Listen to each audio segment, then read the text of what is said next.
Salut. Aujourd'hui, on va percer ensemble un des plus jolis mystères du ciel. Tu t'es déjà demandé comment se forme un arc-en-ciel? Allez, suis-moi, on va découvrir toute la magie et la science qui se cachent derrière. C'est parti. Waouh, regarde-moi cette photo. C'est magnifique, pas vrai? Tu sais, ce grand pont de couleurs qui apparaît dans le ciel, souvent juste après la pluie. Mais alors, comment il arrive là, hein? C'est un peu comme un tour de magie, non? Eh bien, c'est justement ce qu'on va découvrir ensemble. Alors, pour comprendre ce pont de couleurs, il faut d'abord connaître la recette. Oui, oui, une recette.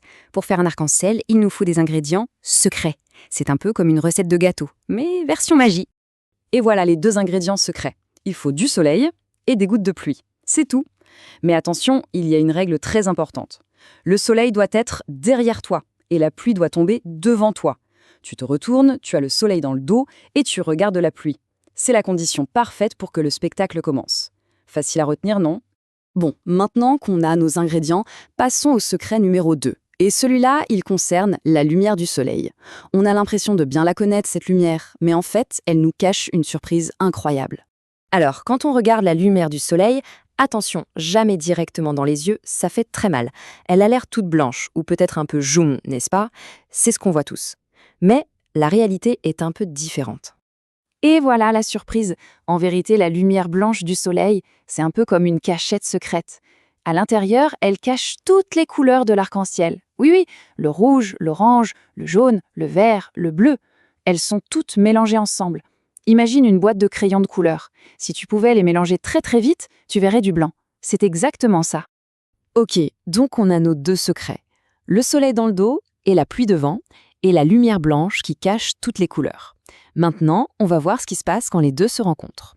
On va faire comme si on avait une super loupe pour regarder à l'intérieur d'une seule petite goutte de pluie. T'es prêt? On zoome.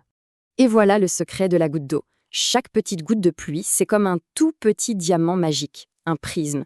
Et elle a un super pouvoir incroyable. Quand la lumière blanche du soleil passe à travers elle, hop, la goutte d'eau sépare toutes les couleurs. Elle les démêle en quelque sorte pour nous les montrer. Maintenant, on va suivre un seul rayon de soleil pour voir exactement ce qu'il fait à l'intérieur de la goutte. C'est comme s'il faisait une petite danse. Attention, top départ. Ok, regarde bien. Étape 1. Le rayon de lumière entre dans la goutte. Et en entrant, il se plie un petit peu. Il change de chemin. Ça s'appelle la réfraction. Étape 2. Une fois à l'intérieur, ils font jusqu'au fond de la goutte et bing! Il rebondit un peu comme une balle sur un trampoline. C'est la réflexion. Et enfin, étape 3, la plus magique. Au moment de sortir de la goutte, le rayon se plie encore une fois. Et là, abracadabra. Toutes les couleurs qui étaient cachées se séparent et sortent les unes à côté des autres. C'est la dispersion. Et voilà, cette image montre parfaitement cette petite danse. La lumière blanche qui entre d'un côté, et hop, toutes les couleurs de l'arc-en-ciel qui ressortent de l'autre. C'est super, non? Et maintenant, imagine que ça se passe en même temps dans des millions, des milliards de gouttes de pluie. Et attention, parfois il y a un bonus. Si tu as vraiment de la chance, tu peux voir un deuxième